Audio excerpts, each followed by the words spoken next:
The world is full of surprises. Some are beautiful, others heartbreaking. But what Captain Ibrahim Traoré experienced this day was beyond imagination. It was a moment that felt like destiny itself had written it. A story that begins inside the quiet corridors of a hospital, where lives are saved and secrets are hidden. On this morning, Traoré was scheduled for an unannounced visit. He wanted to see the true state of healthcare in his nation, not the polished image shown to officials, but the raw, everyday struggles of ordinary people. He arrived without warning. His convoy stopped at the gates. Patients looked on in awe as they recognized him. The leader of Burkina Faso was walking among them. No fancy speeches, no cameras, just a man determined to understand the truth. Nurses rushed nervously, trying to put things in order. Doctors straightened their coats. But Traoré was not interested in appearances. He wanted reality. As he entered the emergency ward, silence fell. Every eye was on him. He shook hands with patients. He listened to their complaints. Some spoke of medicine shortages, others of broken machines. A few simply cried, overwhelmed by his presence. Traoré promised reforms, promised action, not words. His voice carried determination. But destiny had a bigger plan that day, a plan hidden in the shadows of the hospital hallways. As Traoré moved further, he noticed something. A woman, dressed in a simple cleaning uniform, pushing a mop across the cold tiles. Her face was wrinkled, tired, her back bent from years of labor. She avoided eye contact with everyone. But there was something about her presence. Traoré stopped. His eyes followed her. Something stirred deep within him. Memories long buried began to rise. The way she hummed an old lullaby while working, the rhythm of her movements, even the shape of her hands, all of it felt strangely familiar. He couldn't explain it, but his heart raced. The cleaning lady noticed his stare. She quickly lowered her head, perhaps fearing she had offended him.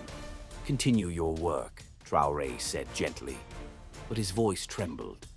He approached her slowly. The hospital staff looked confused. Why was the president interested in a cleaner? But for him, this was no ordinary moment. It was as if time had frozen. "Madam," he whispered, "what is your name?" The woman hesitated. Her lips trembled as she spoke. "My name is Mariam." The sound of that name hit Traoré like lightning. Mariam, the name of the woman who once saved him as a child, the woman who had been his adoptive mother, the woman who vanished when he was still young. He stepped back in shock. His chest tightened. Memories flashed. Nights of hunger comforted by her arms, songs she sang to help him sleep, her gentle voice telling him to be strong. Then one day she was gone, taken away by hardship, lost to the cruel twists of fate. He had searched for her in his heart for years, and now here she was. But could it be true, or was destiny playing tricks? He asked again, "Mariam, where are you from?" She looked up for the first time. Their eyes locked, hers filled with tears. "I am from Banfora," she said, the very village where Traoré had lived as a boy. His heart nearly stopped. The truth was undeniable. "Do you remember a little boy?" he asked, his voice breaking. "A boy you cared for, though he was not your blood." Mariam dropped the mop. Her hands trembled violently. Tears ran down her wrinkled cheeks. "My son," she whispered. "My little Ibrahim." Gasps filled the hallway. Nurses and doctors froze in shock. Traoré's eyes welled up. His knees weakened. He stepped forward, unable to hold back. And in front of everyone, he embraced her. The powerful captain, the leader of a nation, crying like a child in his mother's arms. The hospital walls echoed with silence. No one dared interrupt. History was unfolding before their eyes, a reunion decades in the making. "I thought you were gone forever," Traoré cried. "I searched for you in my heart, every day. Mariam stroked his face. Life was cruel, my son. Poverty scattered us. I worked everywhere I could just to survive. Her voice cracked, but I never stopped praying for you. Tears streamed down both their faces. It was raw. It was real. A mother and son, reborn. The staff wiped their eyes secretly. Patients peeked from their beds. Soldiers in the corridor bowed their heads. They were witnessing something greater than power, greater than politics. It was the triumph of love, the power of destiny, and the strength of family. Mariam kept whispering, "My Ibrahim, my Ibrahim," as if afraid he would vanish again. Traoré held her tightly. "You will never be alone again." His voice was firm. "From this day forward, you are honored. You are my mother. You are the mother of this nation." Mariam wept harder. The cleaner who had lived in silence, now lifted by fate itself. The hospital turned into holy ground that day, witnessing a miracle of bloodless reunion. Traoré ordered her cleaning tools to be taken away. "You have worked enough," he said. "From today you will live with dignity." He kissed her forehead. Nurses clapped quietly. Some broke into sobs. Even hardened soldiers wiped tears.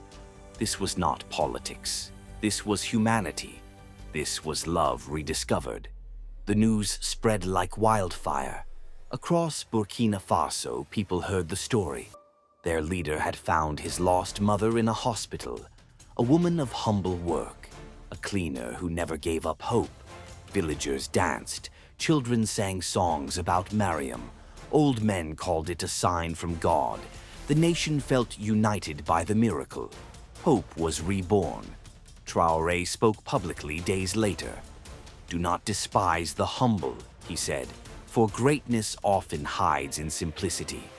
His words echoed across the land. Mariam sat beside him, smiling shyly. No longer a forgotten cleaner. No longer a woman lost in the shadows. She was now the symbol of resilience. A living reminder that destiny never forgets and love never dies. From that day on, she lived with him. In the palace, not in poverty. She walked halls where once she had only dreamed. Servants bowed to her with respect. Soldiers saluted her with honor. And Traoré never let her go again. Every night he sat with her, listening to her old stories, eating meals together, making up for the lost years. Sometimes she still hummed the lullaby, the same one she once sang when he was small. Now, as a leader, he would close his eyes to it, and for a moment he was just her little boy again. The boy she saved, the boy she raised, the boy she thought she had lost, but who destiny returned to her arms. Their bond was unshakable, their love eternal. In the history of nations, leaders rise and fall, but very few stories touch the soul of humanity. This one did. It reminded the world of the power of a mother's love, of the mystery of fate, of the truth that no separation is final, and that miracles can happen in the most unlikely places, even in a hospital hallway, even with a mop and bucket, where a lost mother and son became one again.